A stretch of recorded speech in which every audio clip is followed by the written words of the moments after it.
자, 여기 계시는 목사님들은 이쪽으로 보시고 또 여기는 이쪽으로 바라보시기 바랍니다. 선찰대범상 우리절 범어사를 사랑하시는 여러 불자님들 반갑습니다.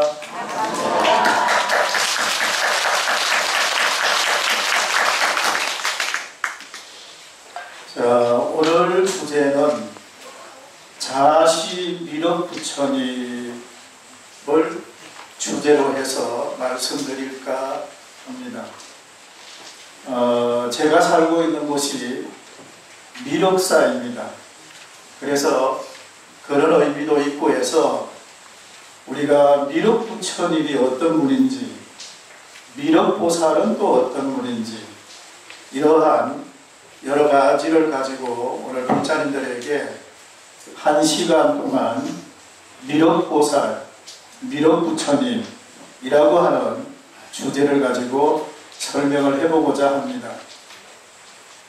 제가 지난 시간에는 불교 무용이라고 하는 주제를 가지고 설명을 했습니다. 천수바라, 그리고 잡권무, 나비춤, 그리고 살풀이, 이런 등등 불교 무용이 가지고 있는 의미를 가지고 설명을 했습니다. 또 그 전에는 우리나라를 대표하는 고성 원효대사, 오늘날 원효대사가 어떤 분이기에 우리에게 존경을 받는가. 그래서 최근에 원효대사에 대한 여러 가지 논문, 그런 주제를 가지고 제가 불자님들에게 말씀드렸습니다. 그리고 그 전에는 내가 친견한 달라이라마, 텐진가초, 달라이라마에 대해서 제가 또 비료업회를 통해서 말씀드렸습니다. 다음에는 제가 만약에 또 하게 되면 만해 한용운, 만해 큰스님, 이분은 어떤 분인가 라고 하는 주제를 가지고 또 한번 하고자 합니다.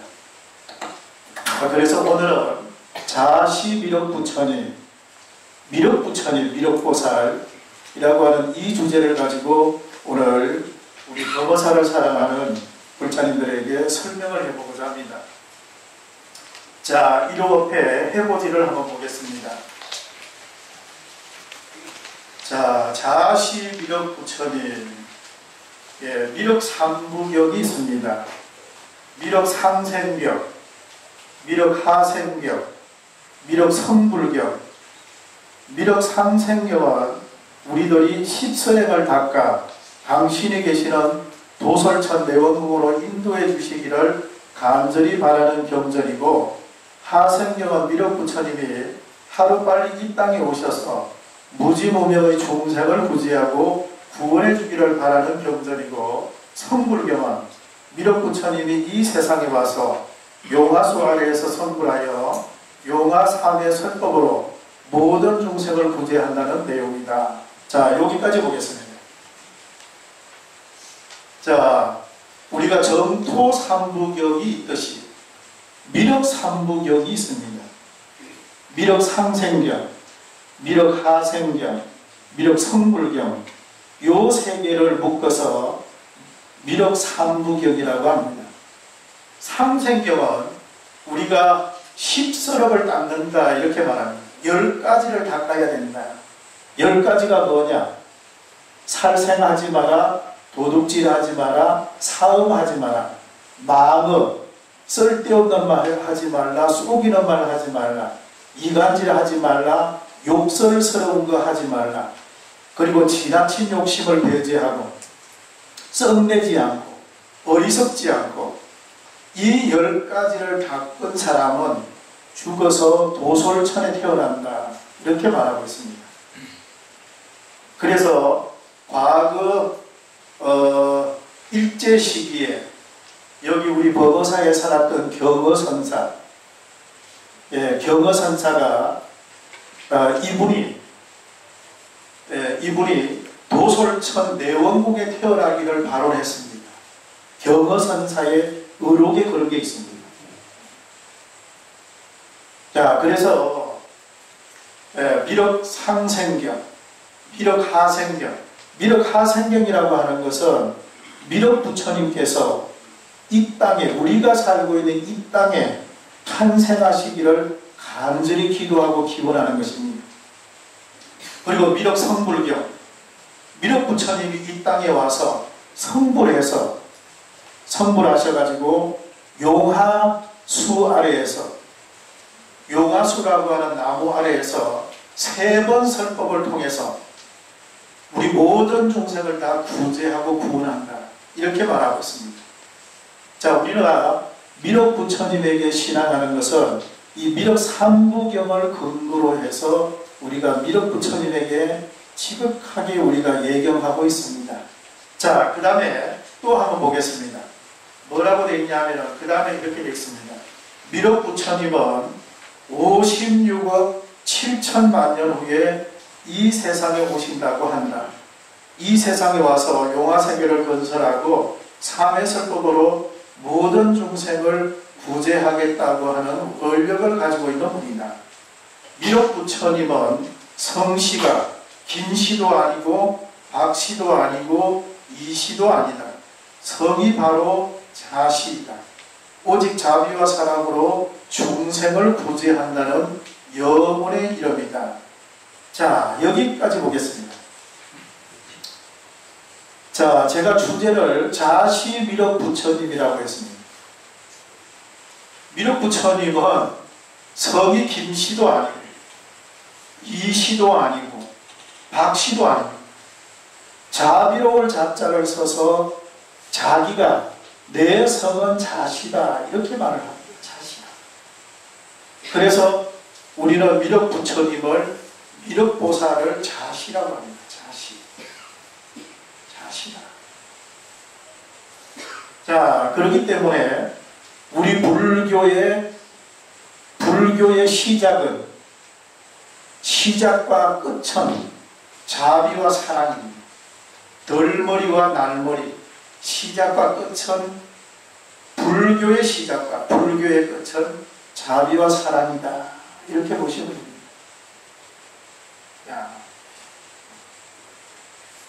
자, 그 다음에 또 조금 더 읽어보겠습니다. 자, 미륵 부처님이 보살로 계시면 얼굴이 아주 아름답습니다. 그러나 부처님이 되면 얼굴이 못생긴 부처님으로 탄생합니다. 모든 미륵불이 다 그런 것은 아니지만은 미륵불의 상징성을 이해한다면 미륵불은 못생긴 부처님이 맞는 것입니다. 이유가 뭘까? 원효대사의 부주 열반과 같은 의미입니다. 열반에 이르러도 열반에 머물지 못한다. 중생이 눈에 밟히니까. 유마경에 중생이 아프니 내가 아프다와 같은 의미로 동체대비의 극치를 보여줍니다. 중생이 아파하고 눈물을 흘리고 고통받고 있는데 어찌 부처님의 마음이 편안하겠습니까? 그래서 민초의 얼굴, 서민의 얼굴을 하고 계시는 것이다. 자, 여기까지 보겠습니다. 자, 그렇기 때문에 미륵 보살로 계실 때는 얼굴이 아주 예쁩니다. 자, 여기 그 다음에 나오지만은 국립용산박물관에 가면은 북부가 세점 보물이 석점, 북부가 세점 보물이 2점인 미륵반가 사유상이 있고요. 일본의 광융사 가면 미륵반가 사유상이 일본 국보 1호입니다. 일본 국보 1호. 그래서 보살로 계시면 아주 얼굴이 아름다워요. 그런데 부처님이 되면 얼굴이 아주 못생겼어요. 왜 그러냐? 원효대사가 말한 것처럼 부주열반. 내가 불교 공부를 많이 해서 수행을 많이 해서 내가 열반에 들고자 하는데 궁극적으로 열반에 들고자 하지만 열반에 못 들게. 왜냐? 아픈 중생을 보니까 내가 차마 열반에 이르지 못합니다. 부주열반. 열반에 머물지 못합니다. 중생이 아픈데 어찌 내가 아프지 않으랴. 동체대비의 극치를 보여주는 과정입니다. 그래서 미륵부처님 얼굴은 우리 노동자 얼굴처럼 우리 옛날에 할아버지 할머니의 아주 일 많이 한 그런 얼굴을 하고 있습니다. 서민의 얼굴, 민초의 얼굴. 그러니까 옛날 사람들은요, 미륵부처님을 아주 흠모했습니다. 부처님 중에서 최고의 부처님이 미륵부처님입니다. 미륵부처님.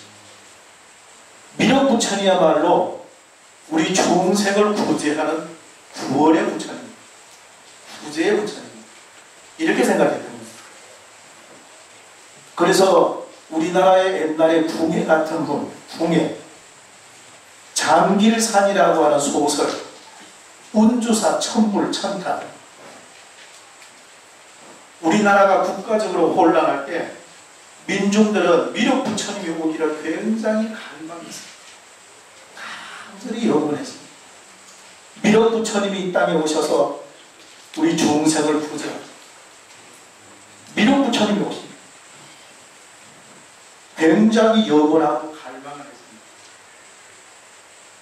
요즘에는 우리 불교 신앙이 다양화돼서 미륵부처님을 찾는 분이 그렇게 많지는 않지만 그래도 불교 교리를 정통으로 전문적으로 연구하면 오늘날에도 우리가 미륵부처님이 내 가슴 속에 살아있는 겁니다. 우리 범어사 미륵전에 범어사 대웅전에 가면은 과거불, 과거, 현재, 미래 3세불이 존재합니다. 과거 연등부처님, 제화관라보살, 한가운데 석가모니불, 그리고 이쪽에는 미륵보살이 존재합니다. 과거, 현재, 미래. 대웅전에 가면은 범어사 미륵보살이 계시고 또 미륵전이 또 따로 있습니다. 미륵전이 따로 있습니다. 그런데 우리 범어사에 모셔져 있는 미륵부처님이 덕을 지고 검정산을 바라보고 있습니다. 검정산. 왜 그런가? 제가 문헌을 찾아보니 원래는 그 미륵전 안에 동서남북에 네 분의 미륵부처님이 있었다고 해요. 원래는 미륵전 안에 네 분의 미륵부처님이 계셨다. 임진왜란이 일어나서 전부 다 멸실이 되어버렸습니다. 그랬는데 한 10년 후에 땅속에서 미륵부처님이 올라왔는데 동쪽에 있는 미륵부처님만 이렇게 올라오는 거예요. 지금 현재 미륵부. 일본 사람 보기 싫다고 일본을 등지고 검정산을 바라보고 있습니다. 우리 범어사에 일본 사람들이 찾아오지만은 실제로 참 여기가 가슴 아픈 곳입니다. 일본 사람들은 그걸 모르지만 일본의 외병이 내가 잘은 모르겠지만 한 2만 명 이상의 병사가 쳐들어왔습니다. 초토화가 됐습니다. 동네 업성이 함락이 됩니다. 주민들, 백성들은 어디로 갈까요? 범어사 부처님이 살려줄 거라고 보고 범어사로 전부 도망을 왔습니다. 이쪽으로 왔습니다. 그러니 외병들이 칼을 가지고 창을 가지고 활을 들고 범어사로 전부 이렇게 올라옵니다. 범어사가 초토화가 됩니다.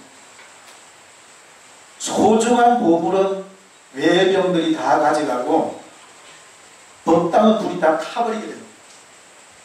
딱 제가 생각할 때 딱 남아있는 것은 두 개가 남았습니다.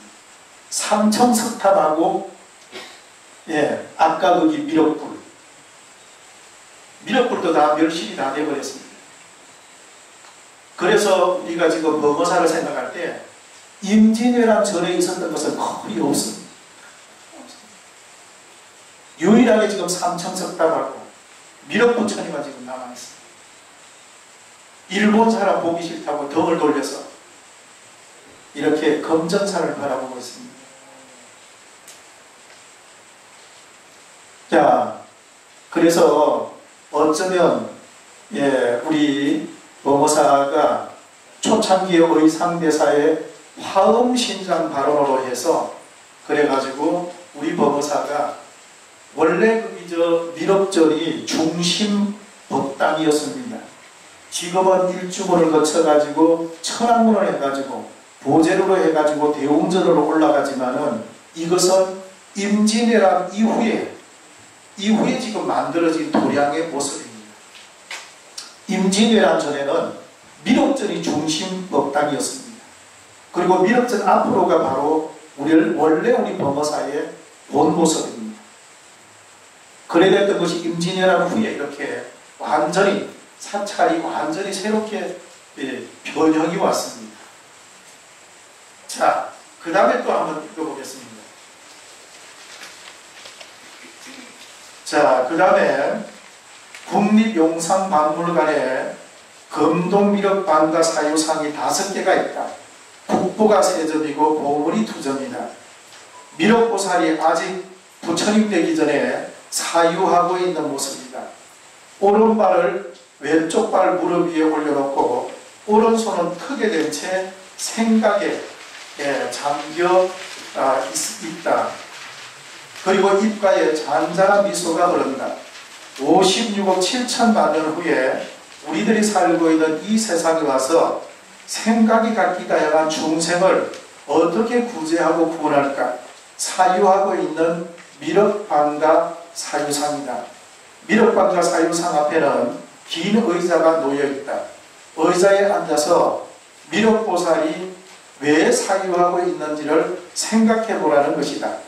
현재 나는 어떻게 살고 있는가를 돌아보는 것이다. 프랑스의 철학자 데카르트는 말을 했다. 생각한다, 고로 나는 존재한다. 함석헌 선생은 생각하는 백성이라야 산다. 미륵보살은 우리들에게 생각하는 물자, 깨어있는 물자, 살아있는 물자가 되라고 설파한다. 자, 여기 보겠습니다. 자, 미륵보살은요, 크게 보면은 한 4가지 유형이 있다 이렇게 보면 됩니다. 자, 잘 들으셔야 됩니다. 미륵부처님, 미륵보살은 4가지 유형이 존재합니다. 미륵보살이 도솔천 내원궁에 계실 때는 앉아 계시는데 다리를 이렇게 의자에 앉아 계시는데 왼쪽 다리, 오른쪽 다리를 이렇게 교차해서 교각상으로 있습니다. 교각상으로 있을 때는 미륵보살이 도솔천 내원궁에 계신다라고 보면 됩니다. 아시겠지요? 자, 앉아서 다리를 이렇게 교차하고 있다. 이것을 미륵교각상이라고 합니다. 교각, 다리를 교차하고 있다. 자, 이렇게 될 때는 미륵보살이 도솔천 내원궁에 계실 때 그렇습니다. 모습입니다. 자, 미륵보살이 우리가 살고 있는 이 세상에 왔습니다. 미륵하생입니다. 미륵하생일 때 모습은 반가사유상의 모습입니다. 오른쪽 다리를 왼쪽 미륵 위에 걸치고 그리고 오른손을 이렇게 오른쪽 다리 위에다가 올려놓고 사유하고 있는 모습입니다. 이럴 때는 미륵하생의 모습을 보여줍니다. 미륵하생. 미륵보살이 우리가 살고 있는 세상에 왔을 때는 미륵반가 사유상의 모습을 하고 있습니다. 생각이 각기 다른 중생, 생각이 다르고 이념이 다르고 철학이 다르고 주의가 다르고 우리가 다 생각이 다릅니다. 자, 여기 있는 여러 불자님 중에서도 지금 여기 앉아있는 일광스님을 보고 설법을 잘하네. 그저 그렇네. 나는 좀 다른 주제의 설법을 원했는데 생각이 다 달라요. 스님이 키가 작으시네. 생각이 아주 다 다릅니다. 이런 중생을 어떻게 구제하고 구원할까? 자, 그래서 프랑스의 철학자 데카르트는 이런 말합니다. 생각한다, 고로 나는 존재한다. 함석헌 선생은 생각하는 백성이라야 우리가 야무지게 살아야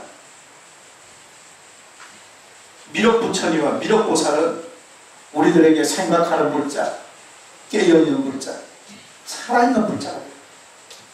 그래서 사유상을 보여주고 있습니다. 정신줄을 놓지 말아요. 정신줄을 잡고 살아요. 정신줄을 놓으면 안 돼요. 내가 오늘 108배 절을 하겠다. 마음먹으면 그 정신줄을 놓지 말고, 내가 아침마다 건강경 일동하겠다. 아침마다 정신줄을 놓지 말고 잡고 있는 거예요. 이것을 미륵방과 사유상에서 보여주고 있는 모습입니다. 그래서 우리는 왜 미륵보살이 중요한가? 생각하는 물자가 돼요. 무지무명에 살고 있지만 우리는 철저하게 자기를 깨우치게 해요. 무아의 존재가 아니라 끝없이 나를 일깨우는 그런 존재로 우리는 살아가야 돼요. 라고 하는 것을 여기서 보여주고 있는 겁니다.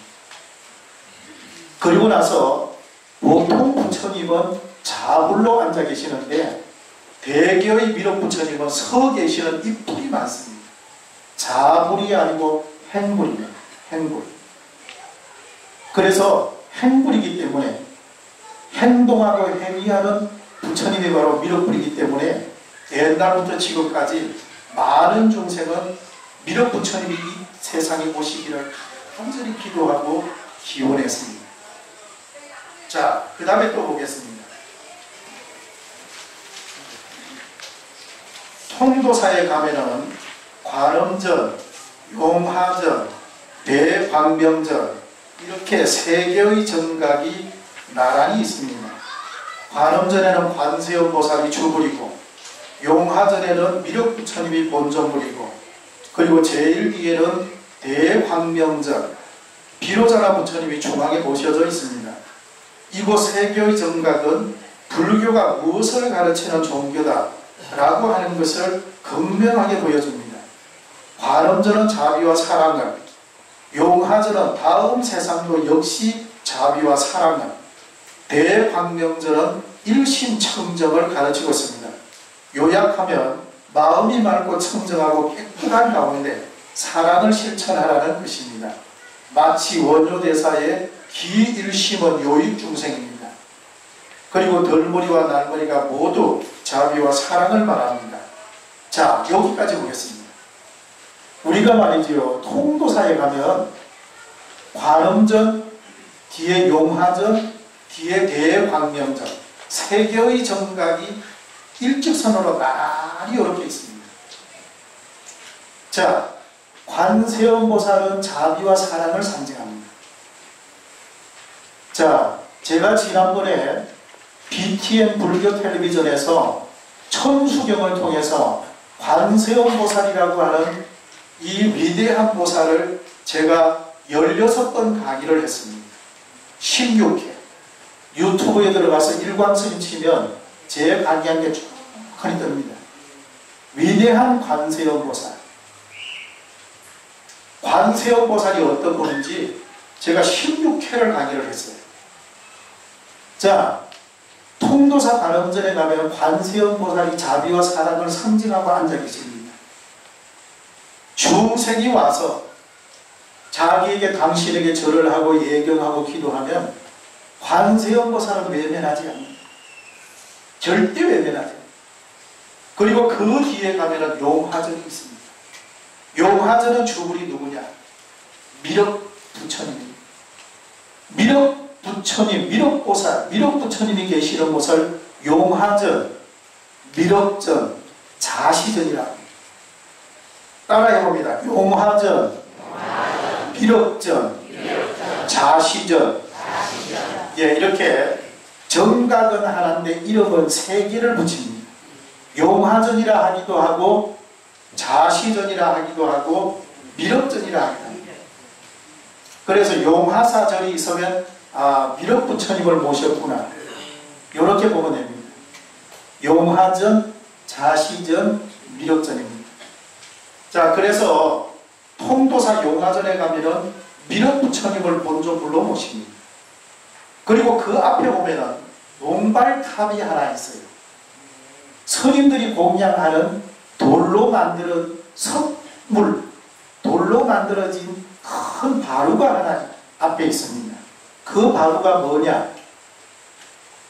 서가모니 부처님께서 열반에 들 때 당신의 상수제자 가섭존자를 불러서 가섭존자여, 그대는 열반에 들지 말고 계족산에 들어가서 있다가 56억 7천만 년 후에 이 땅에 미륵부처님이 온다 하니 그때 내가 주는 가사와 바루를 가지고 있다가 미륵부처님이 그때 오걸라 계족산에서 나와서 내가 주는 가사와 바루를 서가모니 부처님에게 전달하라.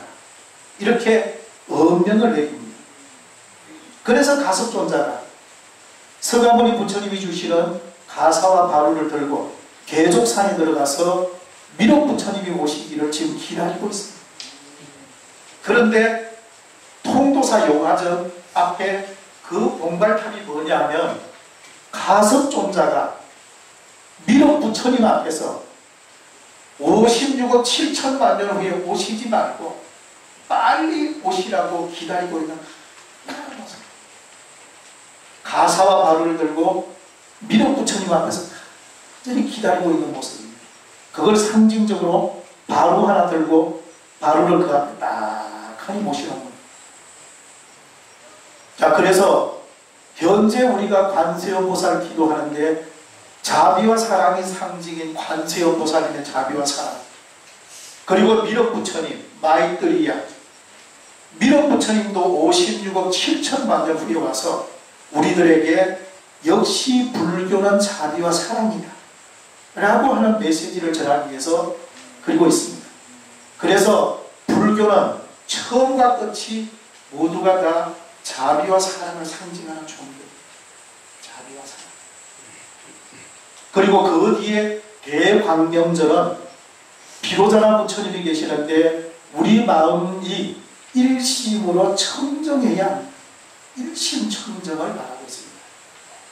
내 마음이 맑고 청정한 가운데 자비와 사랑을 실천합니다. 이게 불교의 메시지입니다. 그래서 원효대사는 이걸 줄여서 기일심은 요익중생입니다. 일심의 근원에 들어가 중생들을 이익해야 합니다. 자비와 사랑을 베푼다 라고 하는 요지가 되겠습니다. 자, 그 다음에 또 한번 보겠습니다.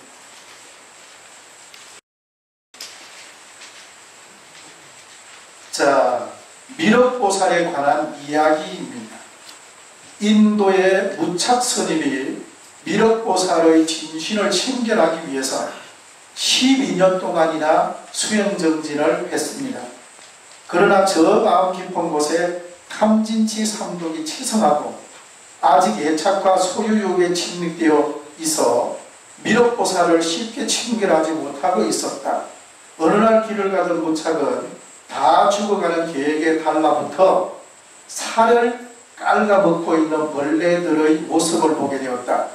벌레들은 이미 개의 살점을 먹어서 악취가 진동했고 감히 쳐다보기도 역겨운 상태였다. 그 순간 무착은 마음 깊은 곳에 우러나는 원초적인 소리를 듣는다. 그는 개도 벌레도 살리기 위해서 지나가는 행인에게 자신의 성복을 벗어주고 칼을 구한 다음 그 칼로 자신의 넓적다리의 살을 도려내고는 그 살을 먹도록 개에게 달라붙은 벌레들을 혓바닥으로 핥아 옮겼다. 그 순간 벌레와 개의 먹고 먹히던 현장이 찬란한 광명을 발하면서 미륵보살로 바뀌었다. 내가 항상 너의 곁에 있었건만 너의 마음이 눈이 어두워서 나를 보지 못하더니 이제야 나를 보는구나. 내 옷자락을 잡아라. 미륵보살을 따라 도설천으로 올라간 무착스님은 그곳에서 갖가지 설법을 들었고 다시 돌아와 뒷날에 대성유가행파의 사상을 확립시켰던 것이다. 이처럼 불교는 자비와 사랑, 헌신, 불의, 동체대비, 동행, 원력진실 공양, 청정, 수행 기도를 가르치는 종교이다. 자, 글을 한번 보겠습니다. 자, 이게 뭐냐 하면 옛날에 인도에 무착이라고 하는 스님, 수행자가 있었어요.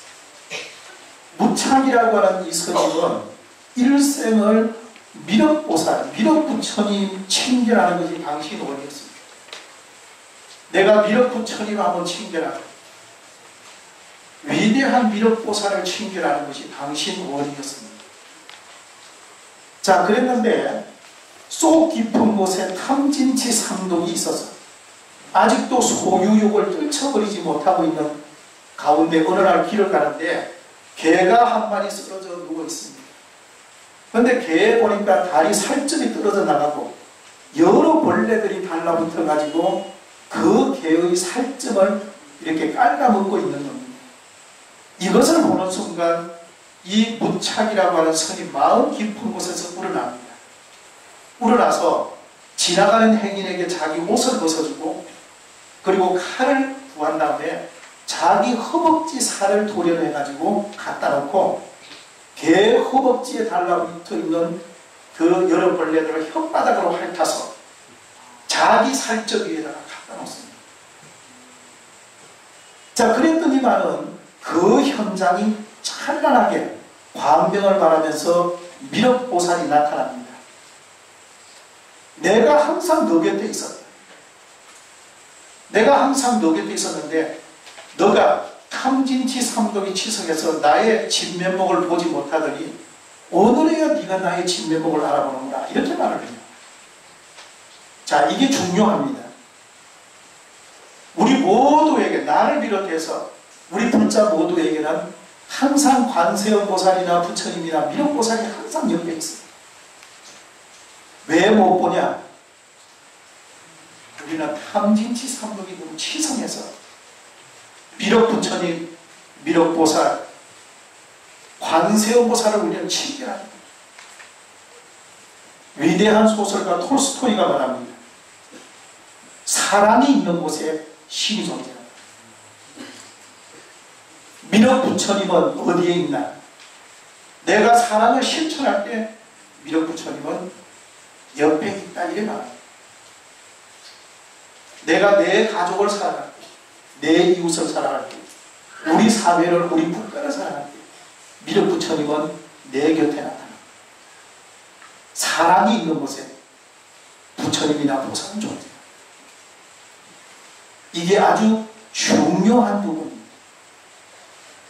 네가 나의 모습을 보지 못하더니 12년 동안이나 수행을 했는데 네가 나의 모습을 보지 못한다. 그런데 이제야 네가 나의 모습을 보는구나. 불교는 어찌 보면 헌신을 합니다. 헌신. 내 살점을 도려내야 돼.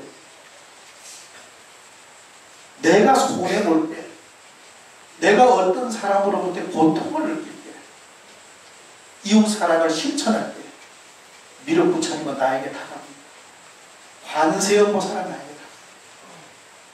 이렇게 말하고 있어요. 톨스토이가 그분이 나이가 60이 넘어가지고 자기 인생을 회고하면서 신이라고 하는 존재가 있는가 탐구를 합니다. 신은 과연 존재하는가? 우리 불교적으로 말하면 관세음보살은 존재하고 미륵부처님은 계시나? 그래서 사랑이 있는 곳에 신이 있다. 이렇게 소설을 쓰게 됩니다. 어느 날 어떤 노인이 있는데 이 노인이 신을 만나고 싶어. 그래서 이분이 얼마나 절망을 했는지 자기 아들은 군대에 가서 죽고 자기 부인도 일찍이 사별하고 혼자 독거 노인으로 살아가요. 그래서 구두수선을 하면서 살아갑니다. 혼자서. 그래서 이 노인은 내 아들이 죽고 아내가 죽고 너무 외롭지 않습니까? 내가 나쁜 일을 한 것도 없는데 나는 왜 이리 불행한가? 자, 이렇게 하면서 신은 존재합니다. 우리 불교식으로 말하면 미륵부처님은 존재합니다. 관세음 보살은 정말로 존재합니다. 이걸 얼마나 염원을 했는지 꿈에 신이 떡하니 나타났어요. 네가 나에게 기도 정성을 보이니 내가 너의 기도에 응하리라. 내가 내일 아침에 내일 내가 너에게 나타나겠다. 그 사람은 아마 지하 단칸방에 살았던 것 같습니다. 네가 창문을 열고 길을 내다보면은 내가 지나갈 테니 잘 보거라. 이렇게 꿈에 신이 나타나서 예언을 합니다. 창문을 열어놓고 내가 지나가는 걸 봐라. 그래서 이 노인이 일찍 깨고 모욕제기를 딱 하고 나서 창문을 열어놓고 길에 지나간다고 해서니 그 모습을 바라보고자 합니다. 바라봅니다. 자, 그래가지고 있는데 아침에 해가 뜨고 사람이 왔다 갔다 하는데 아마 이 노인 생각에 신은 특별한 모습을 하고 나에게 보여줄 거다.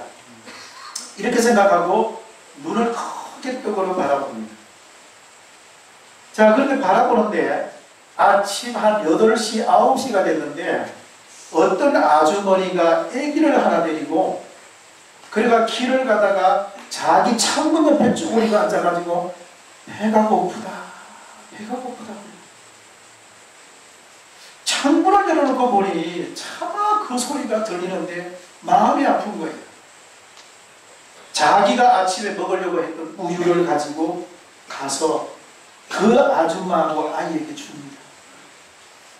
우유하고 빵하고 줍니다. 이거 먹으라.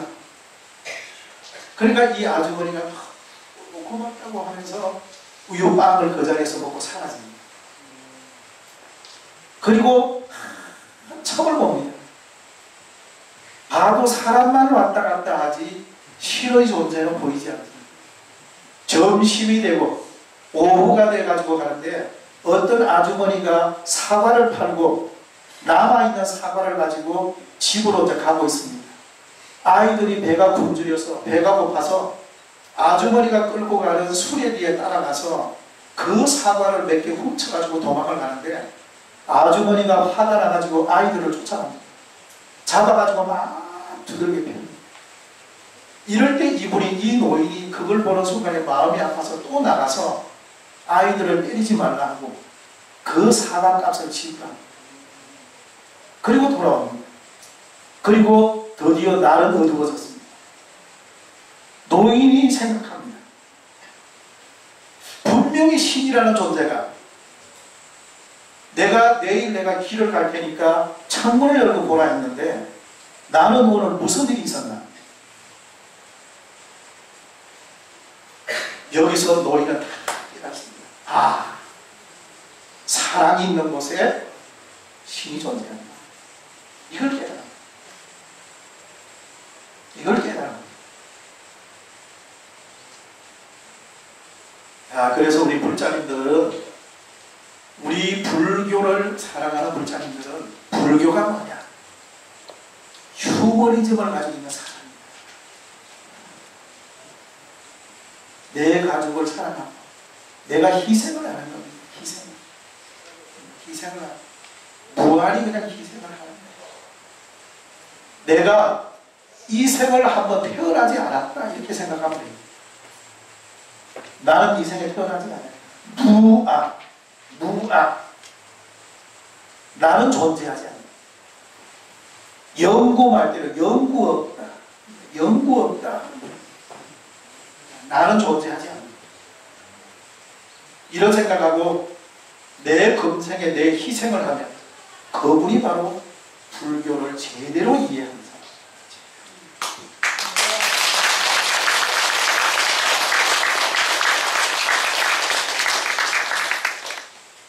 네, 그래서 이제 우리가 이제 저를 비롯해서 이렇게 말을 하고 있는 나도 잘해야 되겠지요. 말만 해놓고 나도 그리 안 하면 이거 얼마나 허무하겠습니까? 그러잖아요. 염라대왕에게 이거 나중에 가서 니는 법어사설록전에 가서 그렇게 법문했는데 뭐하고 왔냐? 이런 말하면 내가 얼마나 부끄럽겠습니까? 그러니까 나를 비롯해서 여러 목자님들은 이것을 실천하는 사람이 불교를 제대로 이해하는 사람.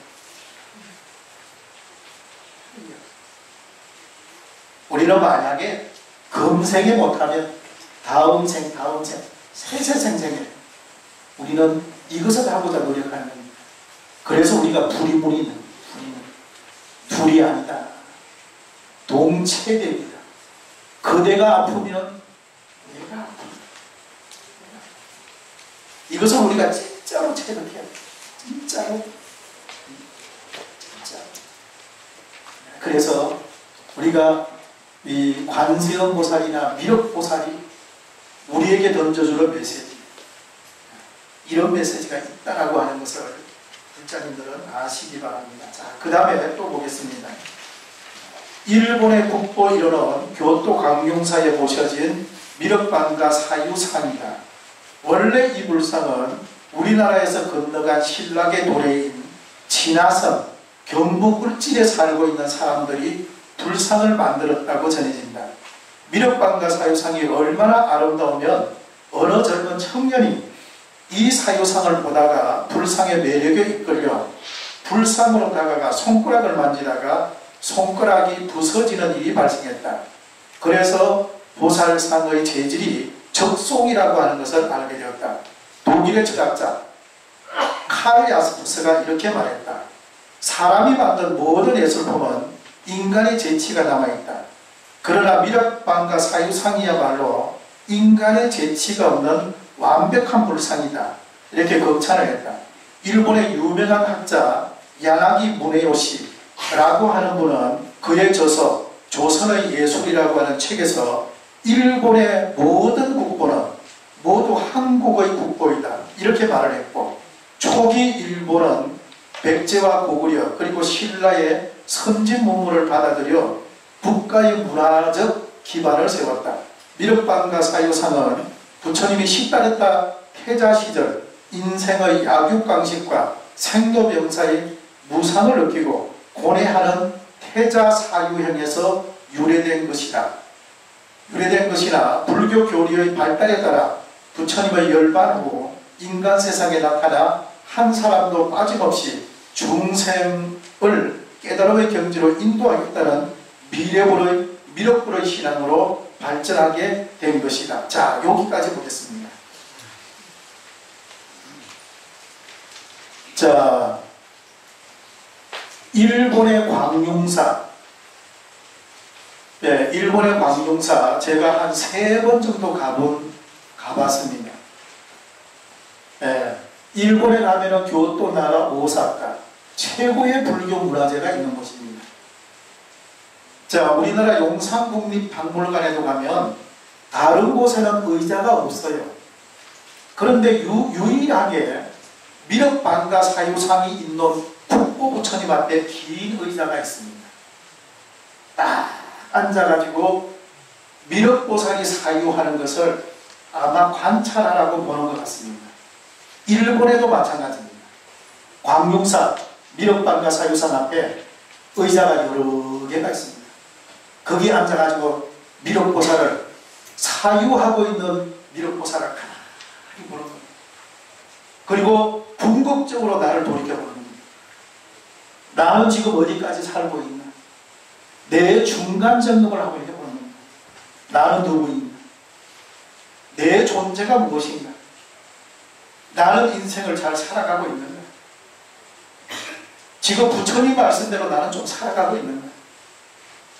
이런 것을 전반적으로 돌아보라고 거기 의자가 놓여 있습니다. 가만히 앉아가지고 미륵 부처님을 보는 겁니다. 그런데 그 불상이 얼마나 좋은지 독일의 철학자 칼 야스퍼스가 감탄을 하는 겁니다. 이 세상에 만들어진 모든 문화재에는 인간의 재치가 있지만 여기 광룡사 미륵방가 사유상이야말로 인간의 재치가 완전히 배제돼 마치 하늘에 신이 내려와서 만든 것처럼 인간의 재치가 없는 위대한 불상이라고 해서 극찬합니다. 얼마나 그 불상이 위대했으면 일본의 어떤 젊은 사람이 자기도 몰란 길에 그 불상을 보다가 다가가서 손가락을 잡아가 부러졌다고 하지 않습니다. 그리고 보니까 그 불상이 적송으로 만들어졌고요. 적송은 우리 지금 범어사의 일주는 여기에 많이 있는 붉은 소나무, 우리나라 소나무예요. 그래서 울진에 살고 있던 우리나라 아마 그때 당시에 제가불자들, 불상을 만드는 전문가들이 여기서 불상을 만들어 갔거나 거기서 홍송, 적송을 수입해 와가지고 그 불상을 만들었거나 어쨌거나 일본 국보 1호가 우리나라 신라의 불상이다 라고 이렇게 말을 하고 있습니다. 그래서 일본에 가시면 반드시 교토 광룡사의 미륵방가 사유상을 꼭 한번 보셔야 돼요. 최고의 불상입니다. 최고의 불상.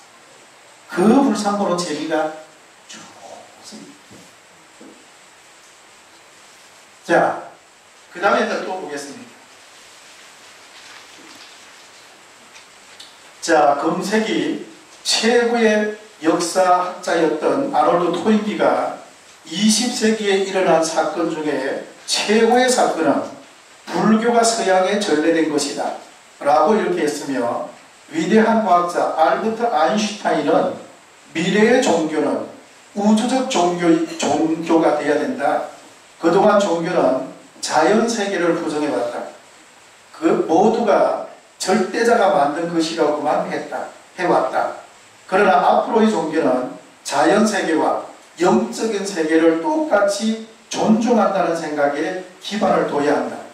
자연세계와 영적인 부분의 통합이야말로 진정한 통합이기 때문이다. 나는 불교야말로 이런 내 생각과 부합한다고 본다. 만약에 누군가 나에게 현대의 과학적 요구에 상응하는 종교를 꼽으라 한다면 그것은 불교라고 말하고 싶다. 자, 영국의 유명한 아놀드 토인 역사학자입니다. 20세기에 일어난 사건 중에서 가장 자기가 1번으로 꼽으라 한다면 동양의 불교가 서양에 전래됐다. 이렇게 말하고 싶다. 동양의 불교가 서양에 전래된 이 사건을 자기는 20세기의 가장 위대한 사건이라고 합니다. 왜냐? 유럽에는 기독교라고 하는 종교가 득세를 했습니다. 물론 장점도 있지만 너무 그 신앙에 몰입하고 침묵하다 보면 가정이 피해요. 가정이 피해요. 우리 불교는 제가 공부를 해보면 두 가지가 있습니다. 가정이 피폐되지 않는 그런 장치가 있어요. 불교가 좋은 이유가 여기 있습니다. 너무 종교 신앙에 빠져버리면 마치 마약과 같다 이렇게 설명하지 않습니까? 우리는 그런 부분을 그런 부분에 침묵되지 않는 불교는 그 안에 장치가 있어요. 그래서 불교가 위대한 종교입니다. 그리고 알버트 아인슈타인이 이렇게 말하지 않습니까? 만약에 우리 20세기 과학적 요구에 상응하는 종교를 꼽으라 한다면 나는 거기에 부응하는 종교가 불교다. 이렇게 나는 말하고 싶다. 불교야말로 위대한 종교다. 이렇게 알버트 아인슈타인이 말하고 있습니다. 불교가 얼마나 좋으면 세계의 석학들이 이렇게 거창을 합니다. 우리는 자긍심을 가져야 합니다. 자긍심. 불교가 뭐가 좋은지 우리는 그런 부분에서 자긍심을 가져야 합니다. 자, 그래서 우리가 미륵 부처님을 미륵 보살로 계시는데 보살로 계시다가 부처님이 되면 미륵 보살에서 미륵 부처님으로 됩니다. 그래서 우리가 기도할 때 미륵존불 미륵존불 미륵존불 미륵존불 이렇게 우리가 기도할 때는 미륵존불이라고 합니다. 미륵존불. 예불할 때를 보면은 지심기명래 지극한 마음으로 미륵부처님에게 예경하고 공경하면서 절합니다. 현거도설, 현재는 도솔천 내원국에 계십니다. 현거도설, 당강용화, 당강, 다음 세상에 강림한다. 용화, 다음 세상에 여기 우리 사바세계에 오셔서 용화세계를 건설합니다. 현거도설, 현재는 도솔천에 계시지만 다음 세상에 언제인지는 모르겠지만 56억 7천만 년 후라 하지만은 우리 중생이 간절히 원하면 지금이라도 오십니다. 당강용화. 그래가지고 이 세상에 오셔가지고 용화세계를 건설하실 미륵부처님께 지신기명에 지극한 마음으로 예경합니다. 두 번째 예불문은 지신기명에 복연정선, 미륵부처님하고 인연을 맺으면 그 복이 수성하게 늘어납니다. 수량무고 자기 수명이 무한대 길어집니다. 복연정선, 복덕은 늘어나 수명이 길어집니다. 이렇게 해주시는 미륵부처님에게 치심으로 예경합니다. 지신기명에 복연정선, 수량무궁, 미륵종골. 그 다음에 세 번째가 월력장엄 자비광대. 월력이 아주 황대하십니다. 자비가 아주 무궁합니다. 월력은 아주 장엄하시고 자비가 무궁하신 미륵종열의 부처님께 기여합니다. 라고 하는 것이 미륵부처님에게 올리는 예불문입니다. 예불문. 지신기명예 현거도솔 당강용화 자시미륵종골 지신기명예 복연정선 수량무궁 자시미륵종골 지신기명예 월력장엄 자비광대 자시미륵종열애 이러면서 예불을 하기 쫙 하고. 자, 이제 마무리하겠습니다. 자, 마무리는 이렇게 말하고 싶습니다. 무착이라고 하는 스님이 미륵부처님을 친결하기 위해서 12년을 수행을 했는데 만나지를 못했다. 어느 날 길을 가다가 개가 쓰러져 있는 모습을 보니 개 허벅지에 여러 가지 벌레가 달라붙었다. 이걸 보고 너무 마음이 아파서 자기 허벅지 살을 도려내서 옆에 갖다 놓고 개에 달라붙어 있던 여러 벌레를 혓바닥으로 핥아서 자기 허벅지 살에다가 옮겨놓았다. 그랬더니 미륵보살이 나타나서 허공에 나타나서 내가 항상 네 곁에 있어야 돼. 그런데 네가 나의 진면목을 볼 줄 몰라. 그런데 오늘에야 네가 나의 진면목을 본다. 그래서 나를 따라가자. 그러니까 내 치맛자락을 잡아라. 이래가지고 치맛자락을 잡고 도솔천 내원봉으로 올라가서 무착이라고 하는 스님이 미륵보살에게 여러가지 설교 설법을 듣고 다시 사바세계 우리 인간세상에 내려와서 대성 유가행파라고 하는 그 철학과 사상의 기반을 만들었다 라고 이렇게 되어 있습니다. 때문에 여러 불자님들은 여기 무착스님처럼 항상 우리 주위에 불보살이 존재합니다. 불보살은 어디 계시나? 내가 자비와 사랑을 실천할 때 그때 바로 불보살은 내 곁에 있는 것이다 라고 하는 것을 여러 불자님들은 숙지하시기 바랍니다. 자,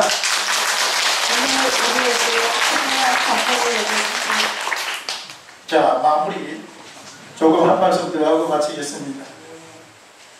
자, 우리 선찰대본산 범어사는 금빛 물고기, 범어니까 하늘 물고기, 세상을 금빛으로 물들이다.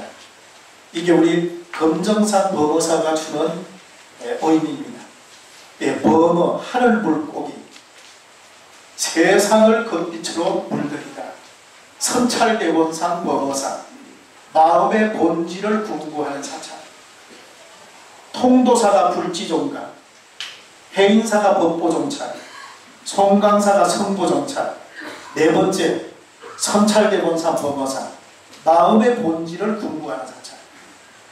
불법성 삼보와 진여입니다. 진여. 대성기실론에 나옵니다. 불법성 그리고 진여 이렇게 나옵니다. 그래서 우리 법어사는 명실상부하게 마음의 본질을 궁구하는 자차, 이런 의미가 있으니 여러 불자님들도 내 마음을 청정하게 해서 맑고 깨끗하게 해서 누가 보더라도 저 불자님 법어사 다니더니만은 사람이 바뀌어요. 내 남편이, 내 아내가 법어사 다니더니만은 사람이 완전히 변해요. 좋은 사람으로 돼요. 이래야지만이 불교가 위대하구나, 우리 선찰대본산 법어사가 위대하구나, 네, 이렇게 됩니다. 그렇기 때문에 여러분 한 분 한 분이 포교사입니다. 가정의 포교사. 절에 가자 절에 가자 이렇게 하기보다 내가 가정에서 얼마나 불자다운 모습으로 살아가나, 네, 불자답게 살아갈 때 내 가정에 포교가 자연스럽게 되고, 그게 바로 부처님과 미륵보살이 존재합니다. 자, 이상 이것으로서 점검하겠습니다.